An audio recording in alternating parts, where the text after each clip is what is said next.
Hello.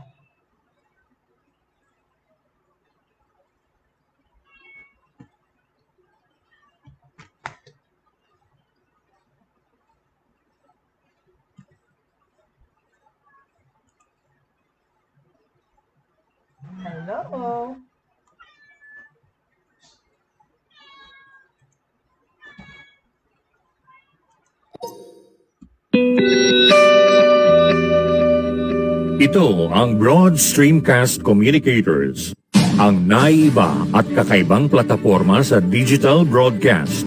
Mula Luzon, Visayas, Mindanao hanggang sa iba't ibang dako ng mundo.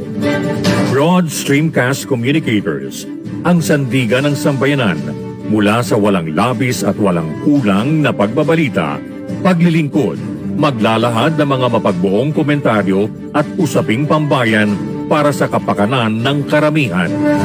Broad Streamcast Communicators, tuwirang maglilingkod ngayon hanggang sa susunod na henerasyon.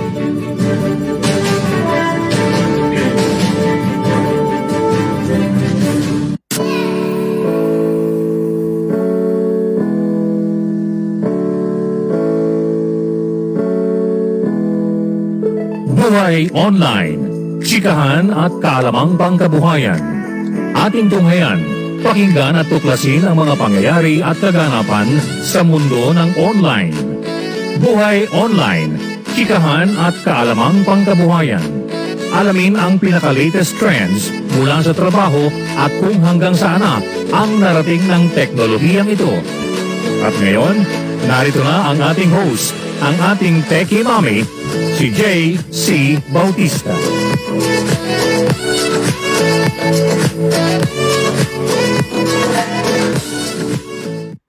Hi, good morning, everyone. Hi. Happy Tuesday. It's okay. You can pass by anyway. But, hello, everybody. Good morning. I'm just having my hot calamansi water this morning. It's a actually a not so hot day today. It feels like, but happy Tuesday, everyone. And we're on the subject of yung mga trabaho na nagagawa natin this itong pandemic period, right? How we are fending. We talked about yung economy kahapon and the forecast of the job industry dito sa Pilipinas. We talked about it yesterday. At patuloy pa rin natin papag-usapan today kung anong effect ng pandemic sa economy as far as yung pagtatrabaho is concerned. Alright? Um, Yesterday, we we talked about it a little bit kung ano yung mga nakikitang trabaho na actually marami in demand ngayon. Of course, is everything, halos lahat related to being online at ang internet. Talagang ang internet and technology is playing a big role in coping and striving and thriving in this pandemic situation. Um, Yun lang, of course, ka, ka, kaakibat or together with that is the fact na, of course, hopeful din ng mga tao because yung vaccine is already being distributed. Like in America, almost tapos na halos lahat, nabavaccinate na. And uh, everybody's feeling and forecasting and are hopeful that this will help to heal, of course, and to heal ang economy rin para mag-rise above this pandemic and be more productive as far as working is concerned. So, ang ano lang dyan kasi the bad thing about that is yung tungkol sa vaccine. Marami pa rin ibang tao na ayaw magpa-vaccine sa ibang countries. Like I was saying, yung mga students ko from abroad, a lot of them, not well, there's a good number of them who are afraid to get vaccinated, afraid of the side effects of the vaccine. And Diyos mio naman, di ba? Lahat naman ng injection, kahit nung bata tayo, in-injection tayo sa school, nagkakalagnat ka, di ba? Nagkakasipon. And because nga, you're trying, that's the effect also because you have to build your antibodies, you have to build your immunities against the virus, right? Kaya ganun din part yun ng pag-effect ng ng vaccine. But kasi there's people who spread bad things about the vaccine. Okay, before we talk about jobs, meron na ako nabasa na I wanted to share with you guys, right? Uh, this is about yung vaccine, no? The the people, what is it? The unwitting, ang target ng COVID-19 false news online ay yung mga taong, you know, ignorant of some facts, right? Like, I read in Business Mirror, no? Meron, si Dr. Michelle Rockwell, okay, itong story na to, lost a pregnancy ng December. Tapos, shinare niya yung kanyang heartache and grief sa 30,000 Instagram followers niya. Weeks later, December yun, weeks later, she received yung COVID-19 vaccine. And pinost din niya yon na nagpa-inject siya. And by February, Rockwell was already getting past yung grief ng pagkawala ng baby niya and finally starting to experience, diba, relief and comfort.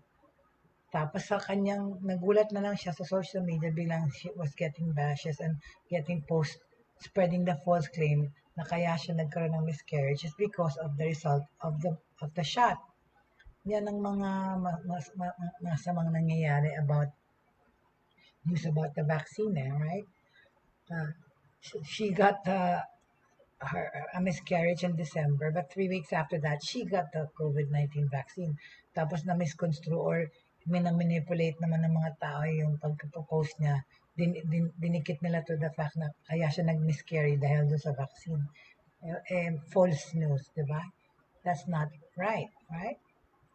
So, lalo siya na-depress sa mga nabasa niya, right? So, na, na baby killer siya, na nagpa-injection siya, alam niyang buntis siya, masama yung effect ng vaccine. So, those things, those fake news, right? Kasi may mga research naman na sinabi that the vaccine is safe for pregnant women, right?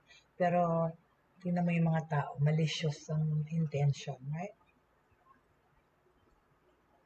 See, this is about misinformation regarding the vaccine. Okay, sharing other people's posts or photos of context is a common tactic in putting out misinformation and disinformation. People are using, kagaya nga, di ba, nung last year, nung ina-announce pa lang yung in the early infancy stages of the vaccine having been announced as available.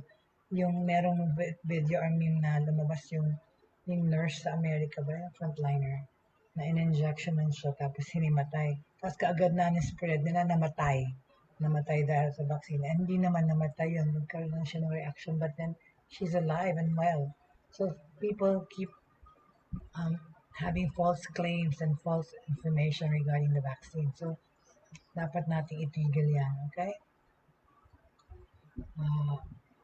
So, okay, we should always be careful what we read and what we listen to and what we see online talaga. Not just about the vaccine, about anything. We always have to verify facts first before we even also repost and spread it, right? Before we even believe it. Siguraduhin mo na reliable yung source, tsaka verified, okay? So, stop that already, okay? Alright. So, let's go back now to our subject, which is the work environment or the work nowadays. In this 2021, essential jobs are hello there, Miss Angelica Paz. Good morning. Long time no see. Blessed Tuesday to you too. Namiss na kita, Miss Angelica.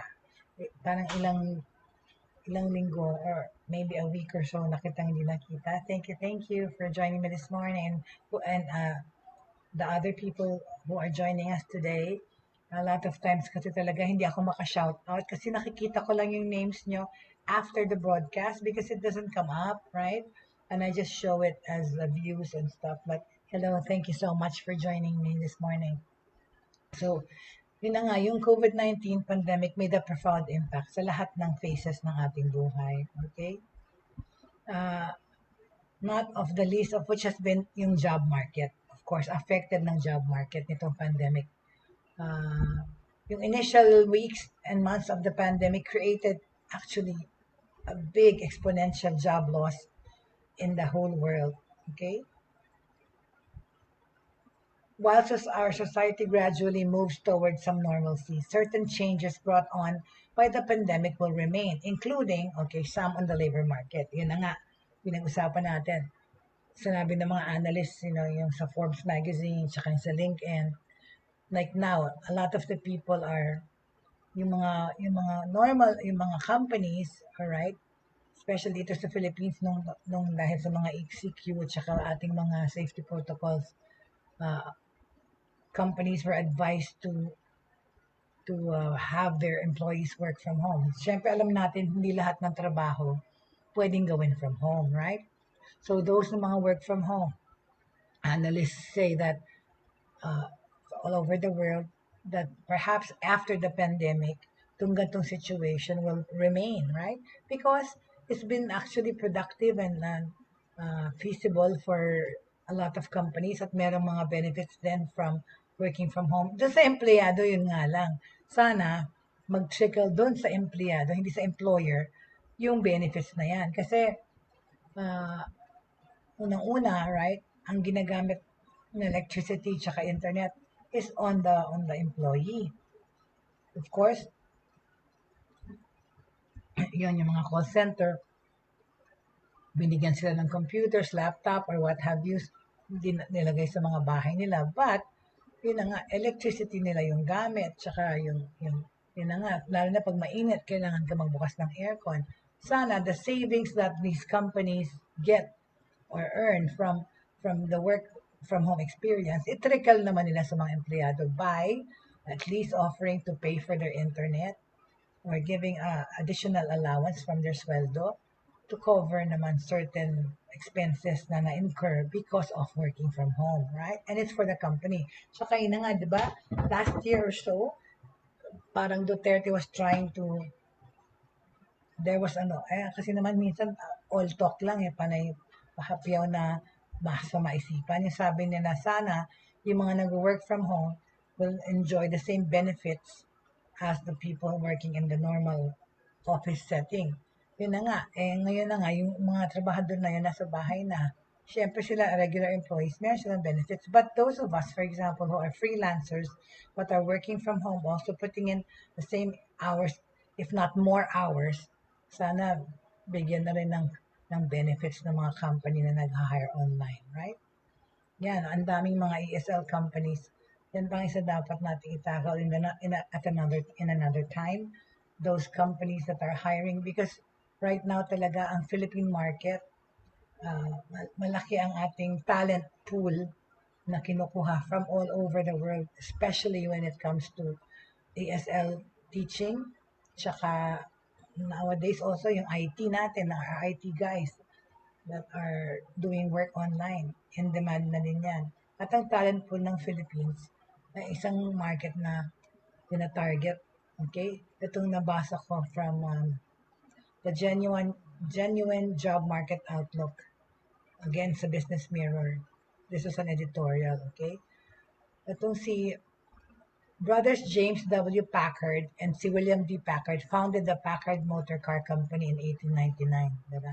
Henry Ford became his company in 1903. Introduced in 1904 as the Ford Model C, sold for $850 and was known as the doctor's car. Anyway, itong may-ari na to,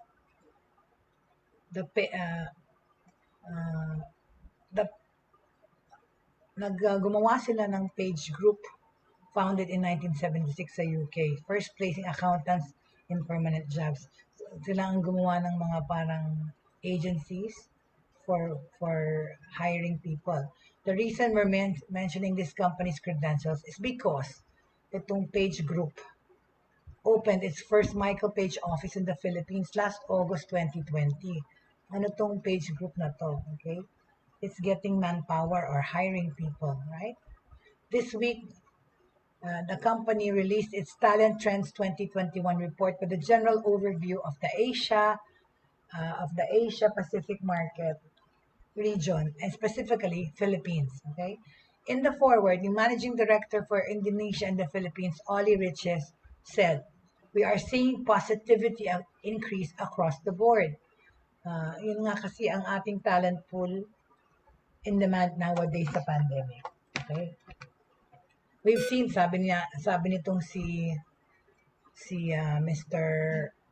Oli Riches, we've seen a noticeable shift with some of the top talent working overseas being attracted back to the Philippines during the past 9 months, invariably linked to job security concerns. Interestingly, we've had success with businesses where we've sourced and recruited an increasing number of senior-level Filipino returnees.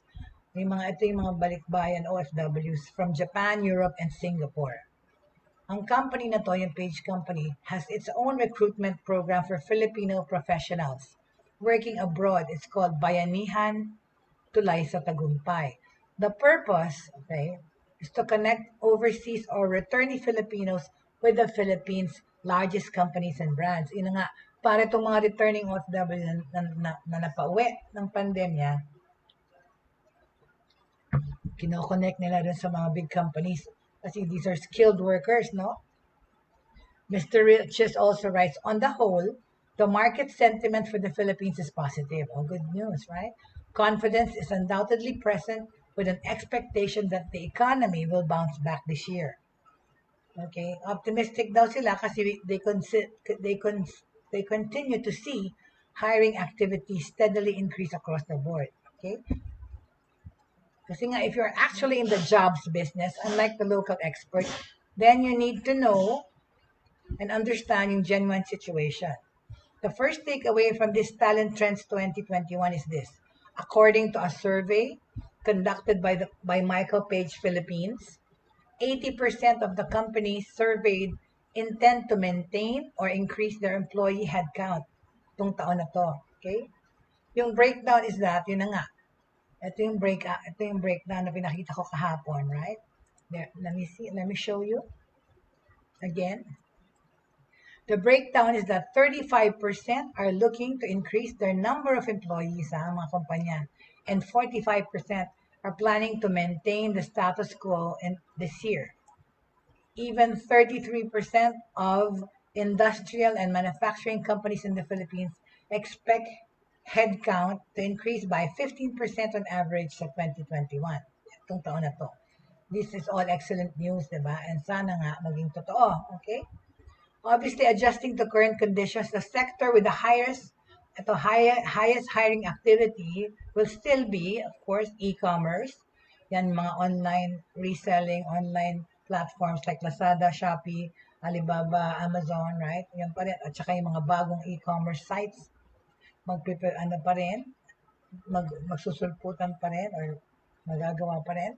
This is followed by financial services, healthcare, tech and telecoms, and fast-moving consumer goods. Yan. Yan nga, yan ang mga industries na nagha-hire at saka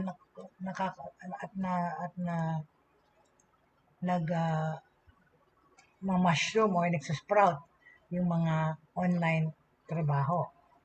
I mean, selling, right? Business. Ito pa, right? I came across this site, okay, for those people. Like I said, most of the jobs, actually, a lot of the jobs that are out there is online. Actually, you can do interview online, you can be hired, you can test, apply, get interviewed, and be hired online, right? There's this site, okay, pakita ko lang para sa mga naghahanap, the job board for virtual workers in the Philippines. Yan, no? Go to this site, virtual workers in the Philippines. Ito nyo, last month, 32,000 job seekers signed up, 5,000 employers are there, at sumasali pa, of course. They're inviting employers to post openings there, at pwede ka din dyan mag-apply. Ilalagay mo din yung resume mo, right? Yan, virtual workers in the Philippines. Okay? Kita nyo yan, alright? Tapos, ito yung example ng mga nag-a-apply dyan. Look, there, oh. you put your resume up there and you say your credentials or what you can do, right? Freelance professional, social media manager, ayan, nag-offer siya. Social media management, right? Ang kanyang, at ikaw ang magko-command ng sweldo mo kung anong asking mo, right? See this site, see? She's a freelance professional, 20,000 pesos lang hinihingi niya or $400, ano ba naman yun? Kaya nga, kung ikaw yung sa Amerika, bakit ka hindi kukuha ng talent sa Philippines kung $400 lang ang sweldo a month, see? Social media manager, right? And that is the reason why nga nag, nag, ano yung call center dito sa atin, di ba, for years, because the normal CSR or customer service representative na sweldo sa Amerika is $2,000, right? $2,000, that's almost 100,000 pesos. Magkano lang sinisweldo na dito sa call center? 20,000, okay na yan. Pero what is that? See, that's $400. That's why they invest in putting call centers in the Philippines kasi nga cheaper labor tayo. Ganyan na rin ang nangyayari ngayon sa online teaching. Mas lalo ng cheap. ESL training, a normal English teacher online in America, okay, gets paid the minimum $8 to $20, and for private tutorials, $20, $30 an hour, okay? So yun na nga lang sa $10 an hour, 500 or 480 pesos. Wala kang ganyang makukuhang sweldo dito sa mga online English teachers natin. Nakakaano nga yun pa yung isa kong tinatry na itakal at gustong talagang ilapit sa gobyerno kung pwedeng standardize yung mga rates ng online English teachers because I know their plight. My God, there's this company, Akadso, si Pipay na company to, and I'm really calling you out, right? Ang sweldo is like what? 45 pesos a lesson? What the heck is that, right? 90 pesos an hour? Or sabihin mo na kahit 100 pesos an hour? 100 pesos an hour to teach, samantalang ang online tutorial, diba? Nagbabayad ka ng 1,000 per hour pag face-to-face na teaching. Wala man lang sa katiting ng 1,000 yung 100 pesos an hour, right? Ginagawa tayong couple at yun na nga, milyon-milyon na estudyante all over the world are learning English. China alone, 30 million students. Ano pa yung Japan? Ano pa yung Korea? And what are they doing? They're looking at the Philippines to get, most of them siguro more than 30% of the online English teachers are from the Philippines. Because why? Kasi we're the closest thing that they can get to native English speakers. A lot of Filipinos, kaya nga, like the call centers, they can sound like Americans and they can teach English. And itong mga kumpanya na to, hindi na rin sila nag-hire ng may credentials na teacher Basta makabasa ka ng English, marunong ka magbasa ng English instructions or lessons na dekahon na, pwede ka ng online ESL teacher. Pero kamustahin mo naman yung sweldo? 100 pesos? Maganda na nga kung makakita ka na magbabayad ng 150 pesos or 200 pesos an hour. But that's so ridiculous. Okay?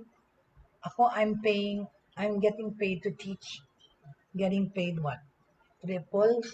Triple than that because I'm categorized as a native English speaker because yun nga, truth be told, yun nga, I can speak like an American and at the same time nga, I have dual citizenship. I'm an American too and a Filipino. So, yun, ang bayad sa akin is not fair. We teach the same material, okay? Pero yung bayad ko, sobrang kalaking difference sa binabayad sa Filipino English teachers. And it's teaching the same material. And there are Filipinos who actually can speak like Americans or or try and speak like Americans. Actually, sa call centers, di ba, in the beginning, yung mga call centers, ngayon na-hire nila talaga pag pwede kang mag-American accent. In fact, in the beginning of this ESL training, in 2008, I was one of the first teachers of online English here in the Philippines for a Korean company called Edenara and Refone. And we were hired based on the premise na kunyari, we had to pretend we were Americans. And nakakaiyak din talaga because a lot of the people na hinire nilang Filipinos could not really speak like Americans. They could speak English, but with a Filipino accent. But yun mga Koreans, niloko nila yung sarili nilang uri. Malay ba naman ng mga Koreano kung ano yung tamang accent or tamang English yung tinuturo. Basta alam nila na nakakabasa ng English at nakakasalita ng English. So, yan, the very first Korean English schools here in the Philippines. Sa Strata 100 pa yung office namin. Yun, kami nag-umpisa doon. I even helped them fix their curriculum or make teaching materials because mali-mali pa yung tinuturo. Oh my gosh. But anyway, so, ayun, that's my only beef. Sana, the sweldos naman that these international companies are giving to the Filipino English teachers or the Filipino talent pool, maging commensurate naman or maging competitive naman sa mga sweldong binibigay nila sa kanilang mga countrymen, right? Be fair. Still trying to find out how we could standardize sana rin yung rate ng unlike English teachers eh. Gawin man lamang 300 an hour para masaya naman yung mga tao. Para kasi yung mga iba pa nag-advertise kasi sila dyan ng earn up to 60, 80,000 a month. Pwede mo talaga magawa yan, pero just ko, 24 hours ka nang magtuturo. Kung ang sweldo mo is 150 an hour, kahit na nga sa 200 an hour. Diba? Para mo ma-achieve yun, my God, buong araw ka nang nagturo. Hindi lang 8 hours. Do the math, right? Anyway, so ito na. This is the virtual job board for virtual workers in the Philippines there. You can post your your resumes there, okay? Labanan natin to. Tingnan na natin ulit yung mukha ko.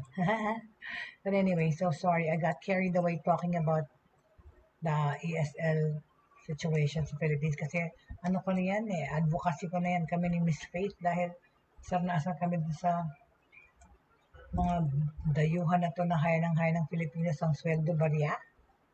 Ay nako.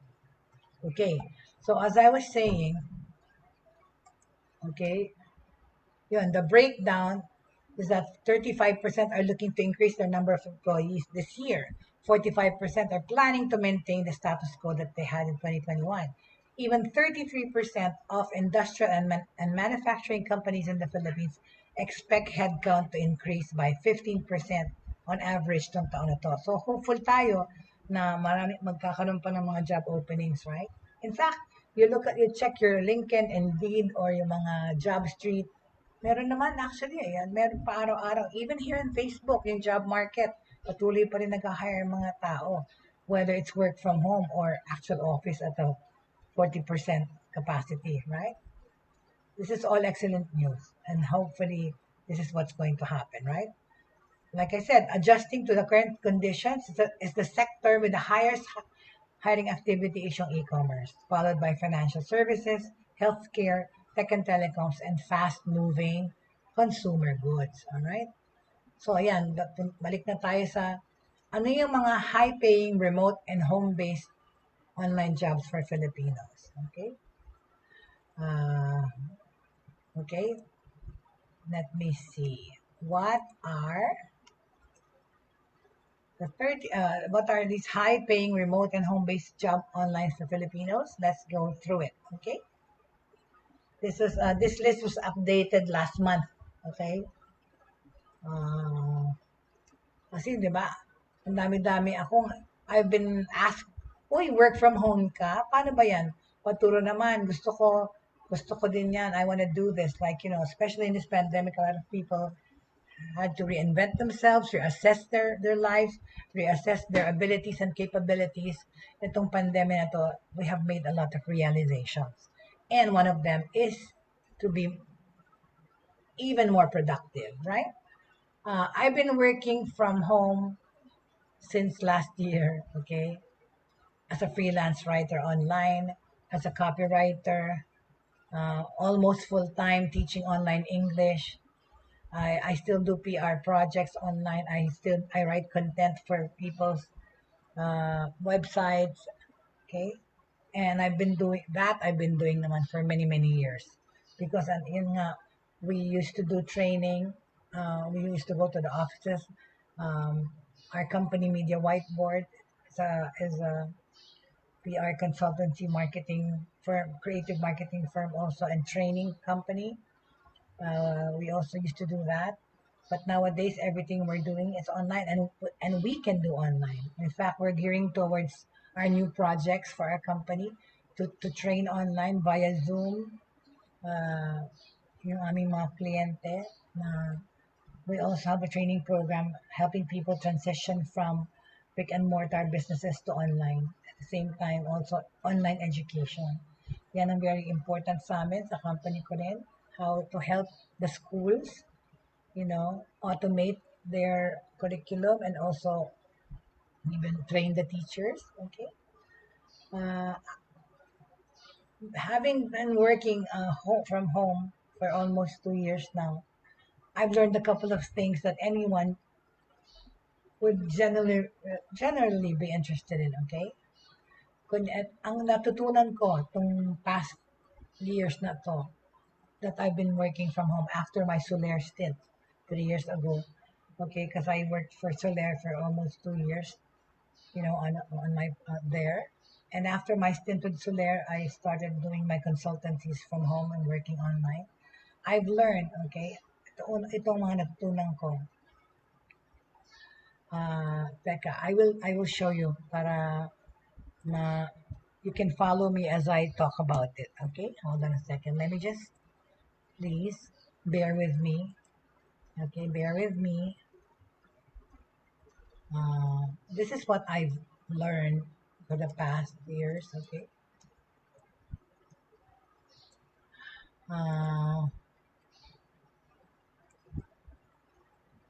This is what I've learned. Okay, let me just get it for you. Sorry, pasensya.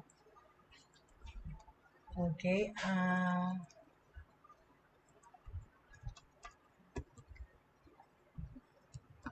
There you go. I'm just gonna get it and put it up on the board so that you can see what I'm talking about. Alright. Nakikita niyo yung buhok ko windblown kasi electric pa na sa tabi ko. Pero may aircon na ako, nakabit na. It's actually a little cool today, so hindi ko ginagamit yung aircon. Ay, ano nangyari? What happened? Okay. Mali naman kasi yung ginawa ko. Alright. There you go. So what was I getting? What was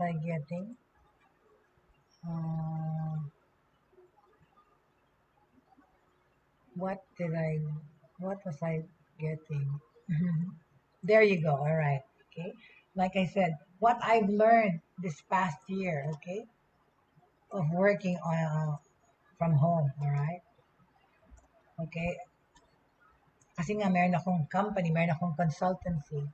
Natutunan ko where and how to get your first client or job, how to build and set up your online profile that gets the attention of clients. Kasi like I said in my previous talks na nowadays, it's very important to have online presence, especially if you're doing business online. You have to create and establish your online presence, right? How to get the attention of your clients and potential clients and your returning clients.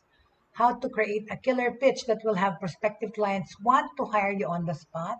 Yun nga, gandahan yung resume niya, gandahan yung video.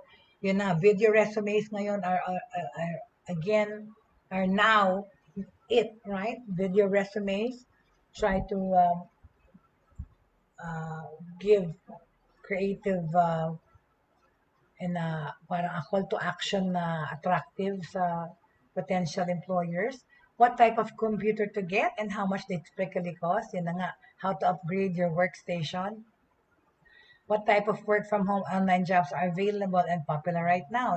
In-assess ko yun kung ang kung anong mga madaming pwedeng gawin nowadays.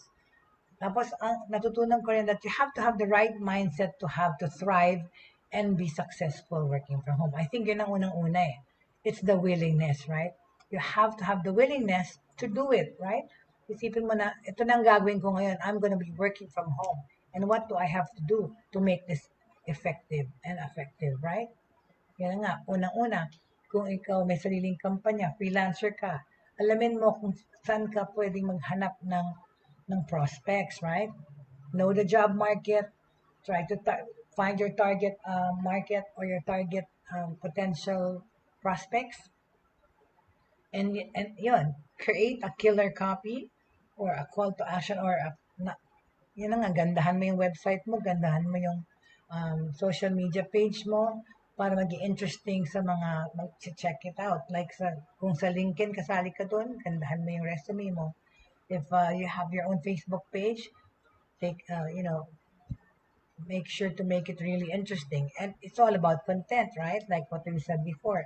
Make the content interesting enough so that the potential employers will hire you right on the spot, right?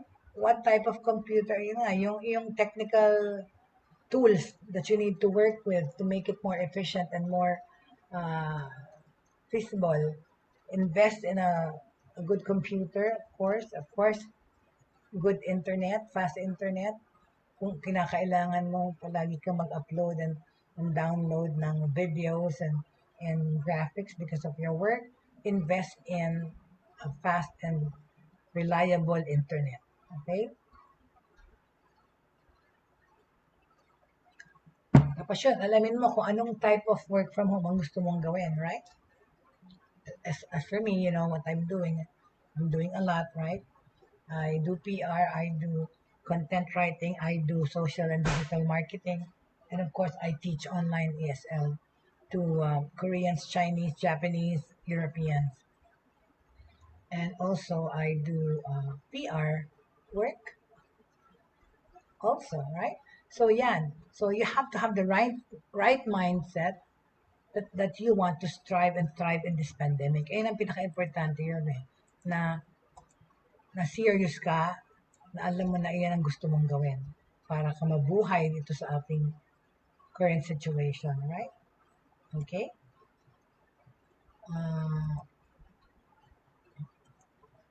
All right. So, as you go through all these, I promise you'll learn a thing or two that will help you land that first work from home gig. So,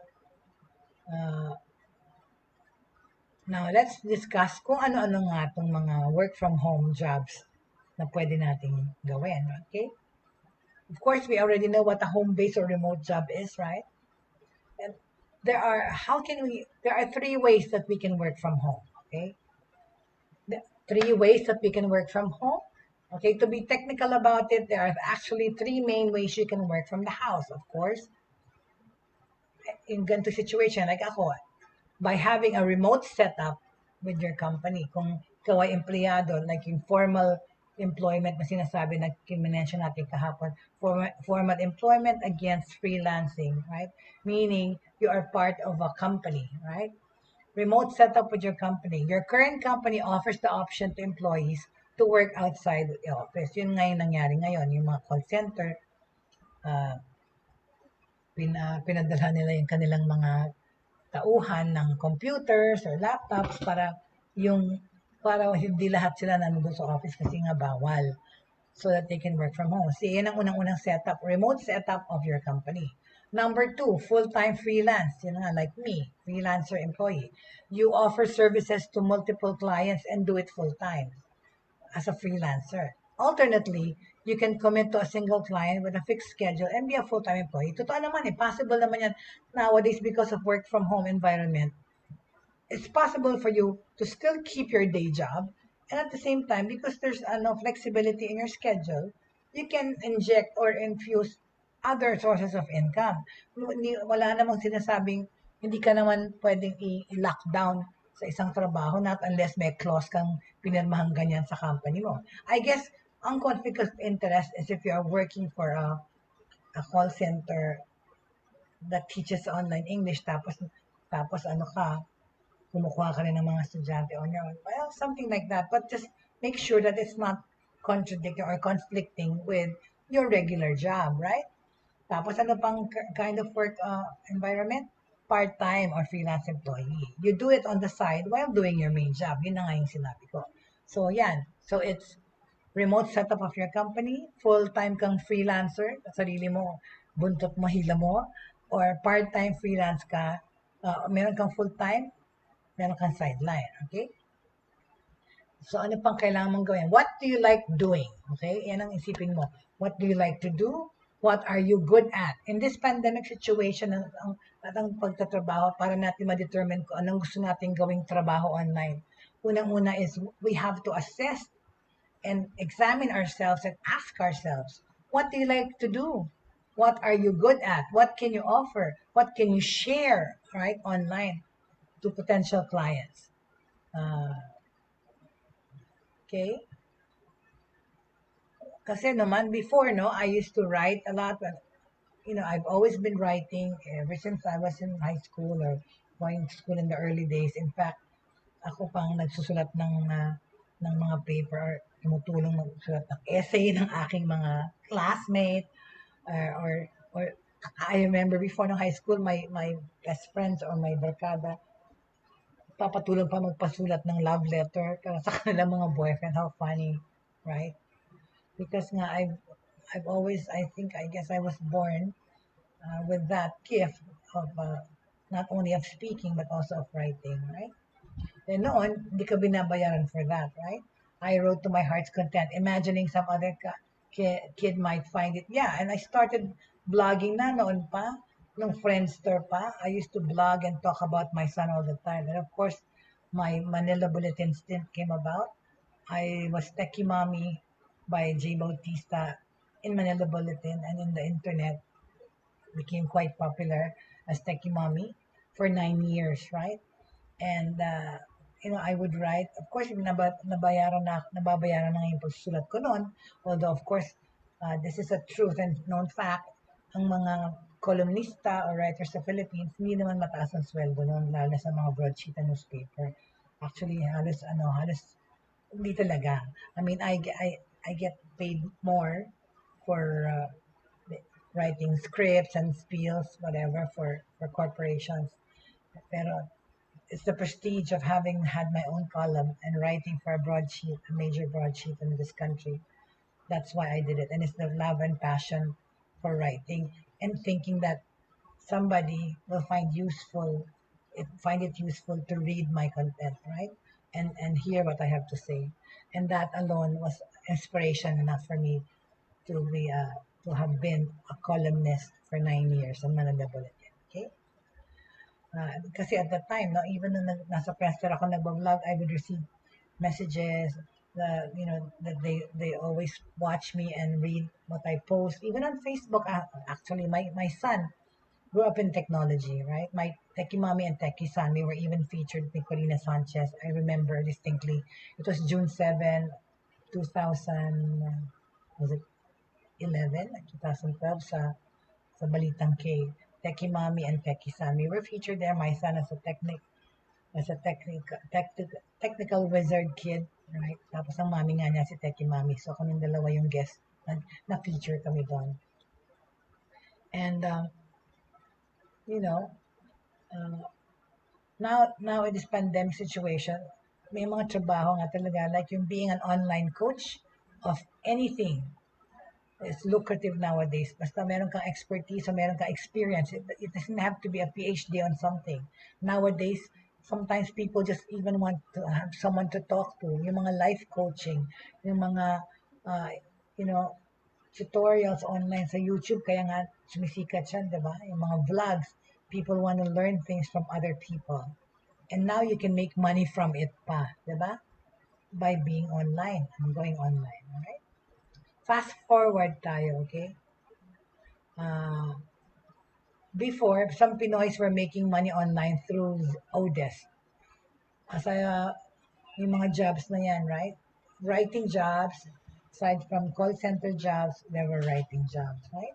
For me, the answer was simple. I knew from experience that writing was something I enjoyed. That's why I did it nga. That's why I wrote from Manila Bulletin and from the fact that I was blogging na before sa Friendster and all that. So, yung aking passion at saka yung aking talent or skill na I wanted to just share, okay, na-enjoy ko rin. Okay, nabayaran ako for it. So, but what if you don't have those types of inclinations or skills, right?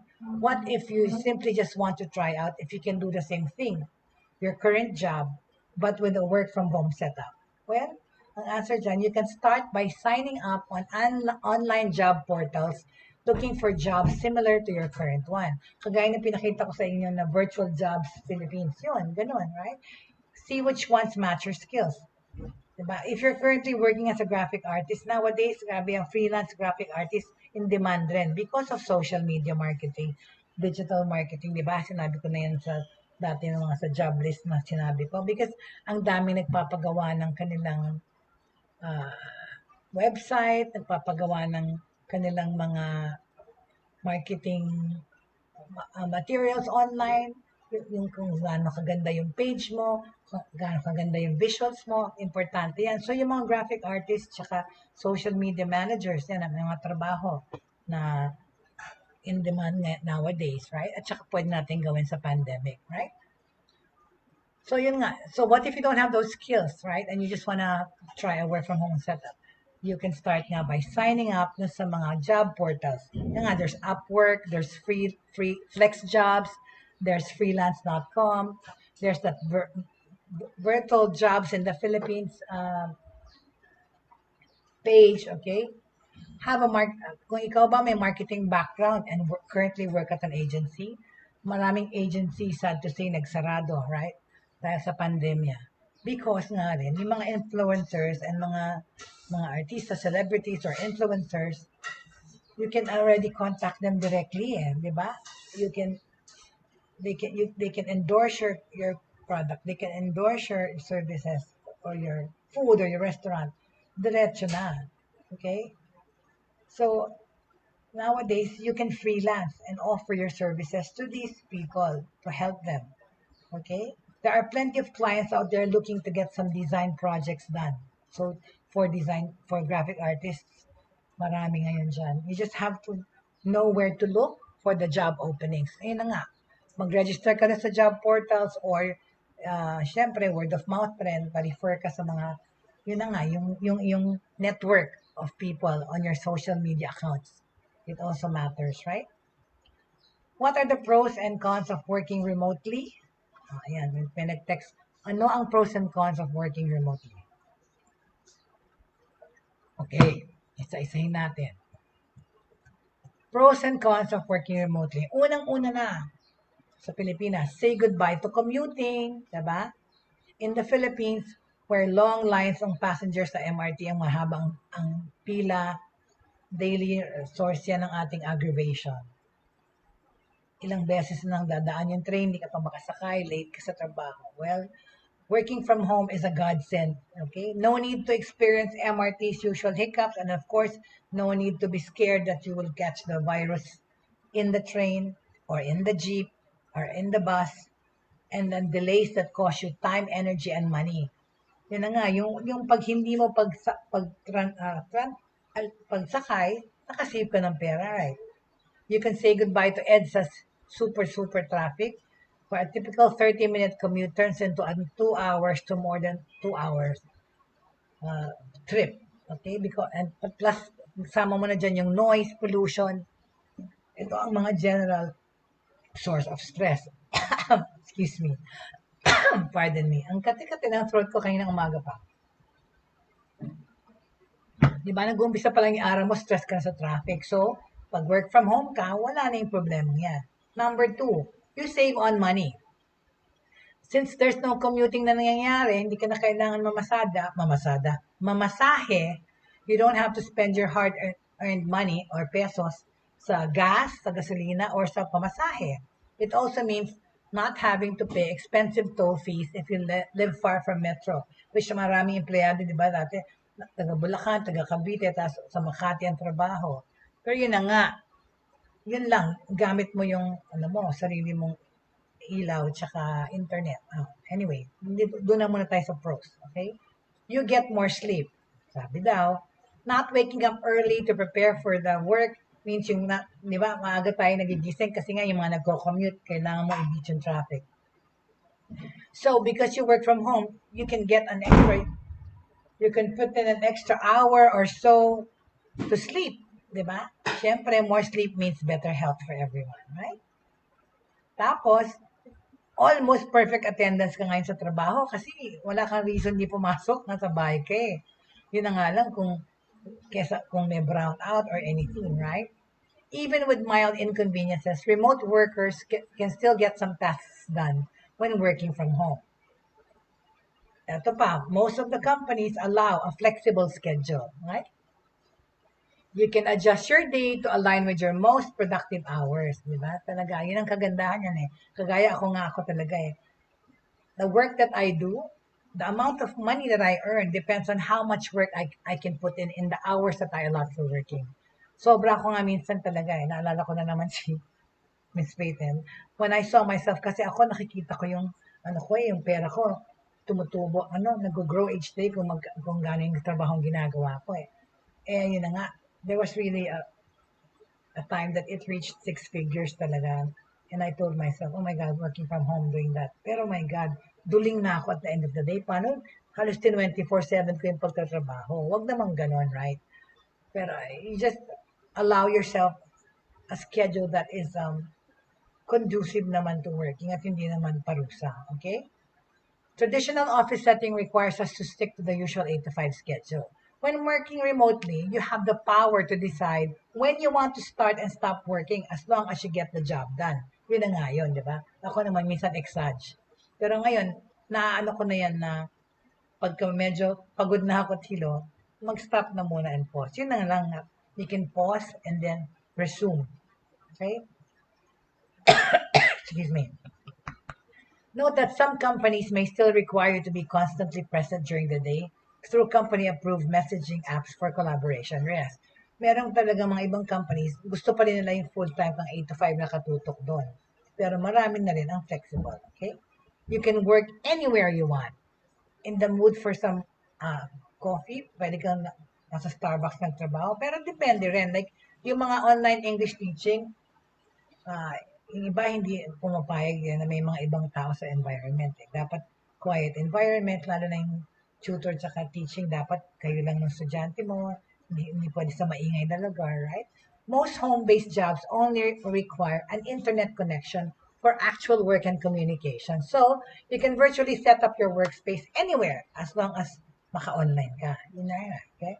Tsaka yun na nga, itong pandemic situation, it has given us more time for ourselves and for our loved ones. Diba? Aminin, right? Filipinos love being around family. Having an online or telecommuting job means you're getting back the hours you spend on daily travel and commute. Precious hours you can now spend leisurely for yourself and for your loved ones, okay? Ano pa? You get more productive. Totoo naman. Sabi nga nila, iba nagiging tamad, yung iba nagiging mas productive. Totoo yun eh. Ako nga, I just try to stop myself from keeping on working and trying to find other things pa to do. Relentless ako kasi workaholic din ako eh. Some studies show that working remotely increases an employee's productivity. Why? Part of the reason this happens is because offices can be incredibly distracting places. Well, hindi rin eh. Iba-iba talaga case to case. Ang iba naman nadidistract sa working from home kasi nga wala nang work-home balance. You working from home and eating, sleeping, drinking, whatever, and working there. Nami-miss mo rin naman yung interaction sa ibang tao at sa ibang lugar, right? To quote one of the people who ran the study, also people at home work more hours. They started earlier, took shorter breaks, and worked until the end of the day. They had no commute. No need to run out to go to lunch. Eh, yun na nga rin. Actually, yun sa akin, effective yan. Mas lalo akong naging mas maraming tinatrabahong hours ditong work from home.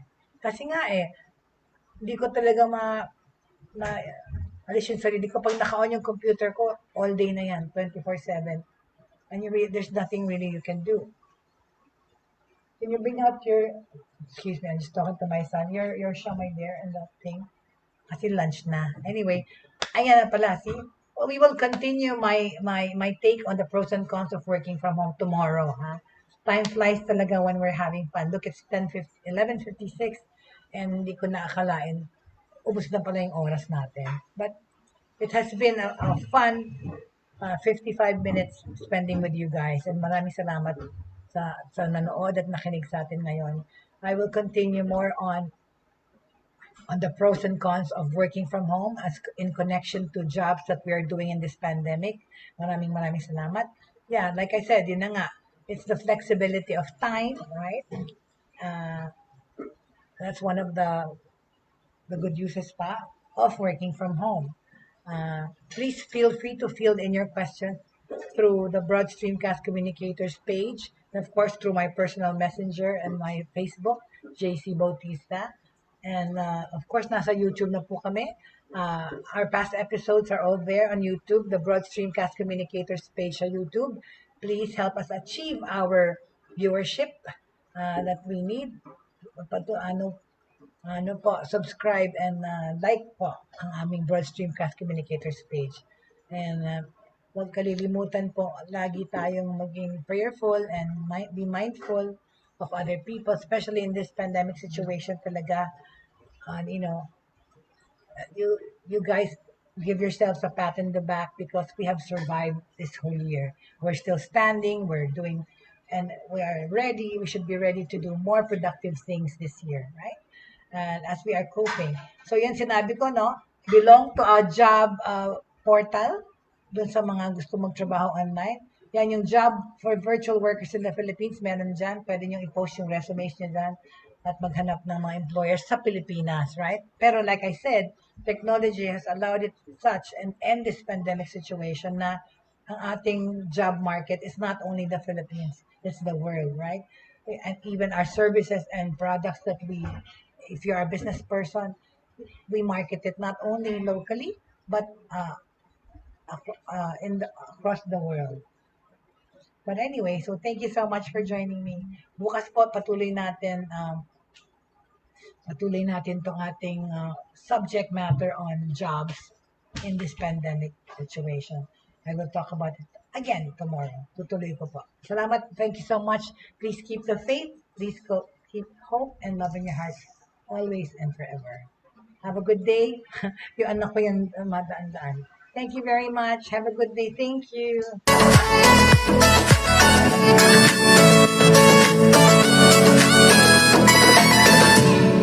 Inyong natunghayan at napakinggan ang mga makabagong pamamaraan sa mundo ng online sa pamamagitan pa rin ng Broad Streamcast Communicators.